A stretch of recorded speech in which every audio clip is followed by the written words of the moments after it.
কুড়িগ্রামের বন্যা পরিস্থিতি সবশেষ খবর জানাতে আমাদের সাথে যোগ দিচ্ছেন সহকর্মী আব্দুল খালেক। কুড়িগ্রামে বন্যা পরিস্থিতি এখন কোন পর্যায়ে রয়েছে, কোন কোন পয়েন্টে নদীর পানি বেড়েছে, আর নদী ভাঙন রোধে পানি উন্নয়ন বোর্ডের পক্ষ থেকে কি ধরনের ব্যবস্থা নেওয়া হয়েছে? এখন জন্ম সনদ দিয়ে খোলো বিকাশ স্টুডেন্ট অ্যাকাউন্ট, নিজের বিকাশ নিজে কর।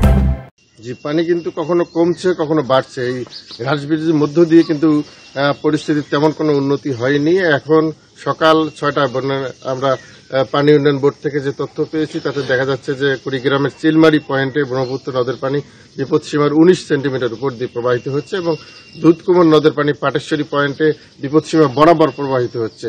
সেটি কিন্তু গতকাল একটু কমেছিল, আবার বৃদ্ধি পেয়েছে। পাশাপাশি ধরলার পানিও সামান্য বেড়েছে এবং এখন বিপদসীমার সামান্য নিচ দিয়ে প্রবাহিত হচ্ছে। তো এইরকম অবস্থায় কিন্তু প্রায় 12 থেকে 13 দিন ধরে এই পরিস্থিতি বিরাজ করছে এবং বিভিন্ন এলাকার, বিশেষ করে কুড়িগ্রামের যে 4 শতাধিক চর রয়েছে তার বেশিরভাগই এখন কিন্তু পানিতে নিমজ্জিত রয়েছে এবং এইসব এলাকার যে ঘরবাড়িগুলো রয়েছে নিচু এলাকার সবগুলোতে কোথাও হাঁটু পানি, কোথাও কোমর পানিতে তলিয়ে আছে এবং এই চরে বসবাসকারী যে মানুষগুলো আছে তারা কিন্তু বন্যা নিয়ন্ত্রণ বাঁধ, উঁচু এলাকায় আশ্রয় নিয়ে আছে, স্কুল ঘরেও কেউ কেউ আশ্রয় নিয়েছে এবং প্রায় 4 শতাধিক শিক্ষা প্রতিষ্ঠানে কিন্তু এখন পাঠদান সম্পূর্ণ বন্ধ রয়েছে। পাশাপাশি প্রায় 8,000 হেক্টর জমির ফসল সেগুলো কিন্তু বন্যার পানিতে নিমজ্জিত রয়েছে এবং দীর্ঘ সময় ধরে নিমজ্জিত থাকার কারণে কৃষকরা বলছেন যে এগুলো আসলে ফিরে পাওয়ার তাদের কোনো সম্ভাবনা নাই।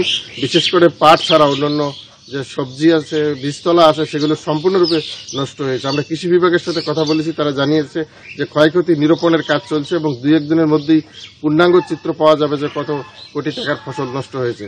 পাশাপাশি আপনি যেটি বলছিলেন নদীর ভাঙন, সেটি কিন্তু কম বেশি চলছে। পানি যখন বৃদ্ধি পায় তখনও ভাঙে, আবার পানি যখন কমে তখনও ভাঙন বাড়ে।